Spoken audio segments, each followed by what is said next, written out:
What's up? What's happening, you guys? Welcome back to the channel. It's your boy Earl Shatter, and in today's video we're going to be discussing what the pros use on the PPSh SMG.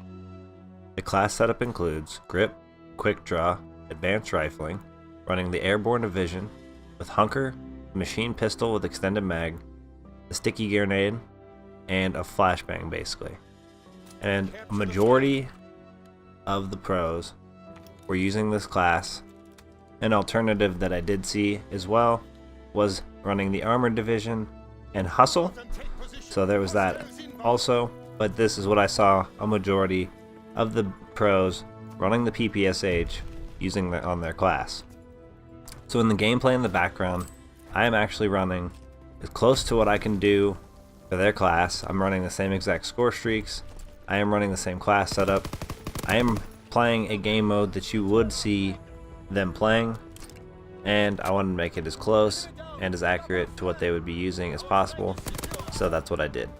So in this gameplay here, you guys will see exactly what it's like to run this exact setup in pubs.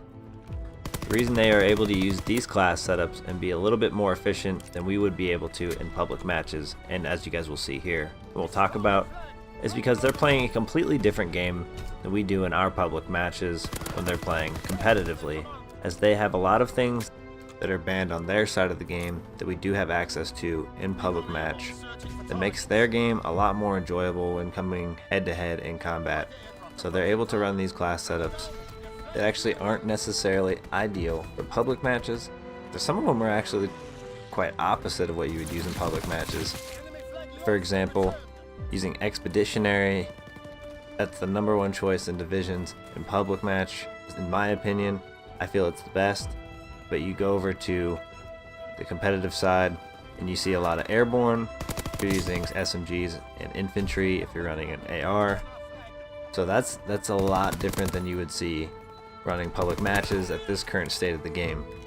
You know, you're not going to see a lot of people using infantry. You're not going to see a lot of people using airborne. I mean, you might see it, but it's obviously not the top choice because there's so many other things you can use that are better in public matches. You'll see them though in competitive running airborne because it makes a lot more sense as they're able to fire their guns quicker. It makes their engagements, their gunfights more efficient, a lot faster. Same reason you see a lot of quick draw on a lot of the weapons, which you don't normally see in public matches because it's not really necessary. But when you're playing on a competitive level, when you're playing at a level that they are, everything matters. Every moment, every bullet, everything. They play on a 5.5 cents. Everything's about accuracy, everything's about precision, everything matters. So running airborne is actually feasible, and you can't forget that they do play a completely different game, so there's a lot of things that are eliminated, whether it be attachments or score streaks. Another thing I want to mention is they can also run these divisions that we wouldn't normally run in public matches because they don't have to worry about going on super long streaks, and they can't rely on going on them either, as their game is super fast paced. A lot of deaths actually generally do happen. You know, most of the time people are on like a 1 KD, so it's a completely different style of gameplay, and they only can hope to get enough score or enough kills to just get those score streaks, and generally they die. You see score streaks, that's usually someone going off or just having a really good game, whereas when you're in public matches, obviously thinking the long game, if you're going for those B2 rockets or those big streaks like the ball turret gunner, and you're trying to stay on those streaks as long as possible, maybe you're trying to replenish ammo, or maybe you're trying to run blitzkrieg so you get those kill streaks instead of score streaks and really truly decimate your opponent. But that's what public matches are all about. At this point in the video, if you guys are enjoying it, make sure you guys do hit that like button. I do have a goal of 50 likes on today's video.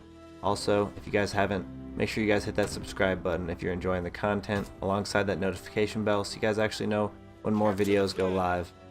One thing you won't see on the competitive side of Call of Duty when using the PPSh is the extended mag. A huge difference when obviously comparing that to public games, as that is something you see as a crutch attachment on every PPSh user's class setup. The biggest reason you won't see this on the competitive side, or you actually won't ever see this on the competitive side, is because they are playing a game of 4v4, which means that they're going to run into a limited amount of engagements and will generally have supportive teammates around them to help them out as well.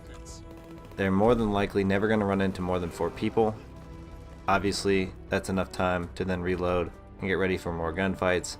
By that time, they have also spawned at a different point in the map, and your teammates are able to move forward and kind of help you out. However, in public matches, having it be a 6v6, it's very likely you're going to run into at least 2, 3, 4. Sometimes you can run into a whole team of 6 people and engage in each of every gunfight with them without your teammates being present whatsoever. So you can see with that comparison, on the public match side, it is more than necessary to have extended mags, but probably not on the competitive side whatsoever, as there is a limited amount of engagements, and chances are you're probably not going to take all 4 of those engagements on alone. Although these class setups that professional players use are not the most feasible for public matches, I do want to reiterate that they are very, very good class setup, and they will destroy the enemy. They just feel very limited, as like I said before, they're working with a lot less engagements. They're planning on going on a lot less streak because they're overall getting into more engagements and planning to die a lot more often than we do, or that we hope to in our public matches. In this gameplay, I also limited myself to the same Scorestreaks that they were limited to. I wasn't using UAV and some of the other ones you guys would normally see me using. We're using the glide bomb, the fighter pilot, and also the artillery. But also because we were playing Capture the Flag, it was easy to utilize these limited streaks even in the public match. And also I would like to mention that these powerful streaks will become in handy even if they are something you want to run on a normal, regular basis in public matches as well. So as far as limiting yourself to the streaks, not having UAV, things like that, it is a little odd, but these are good streaks, these are powerful ones, and I could see you being able to utilize them well in game modes such as Capture the Flag or even Domination. Is the only real issue I have with running this class setup in public matches is the inability to replenish your ammo. Sledgehammer Games has unfortunately made it very limited, as you can only use forage as a basic training, which kind of takes away from your ability to use maybe specialists or blitzkrieg if you're a decent player and want to go for something big streaks. Or you also have to put on expeditionary, leaving you limited to using only 1 division more than likely, also putting you at risk to explosive damage, not having on hunker if you're not putting that on as a basic training, and you're of course not using armored, being stuck using expeditionary as well. If you guys enjoyed the video, make sure you guys hit that like button for your boy, as we have that goal of 50 likes. If you guys do enjoy today's content, make sure you guys do hit that subscribe button alongside that notification bell so you guys know when more best class setups, live streams, and Call of Duty content goes live. I'll catch you guys on the next one. Peace!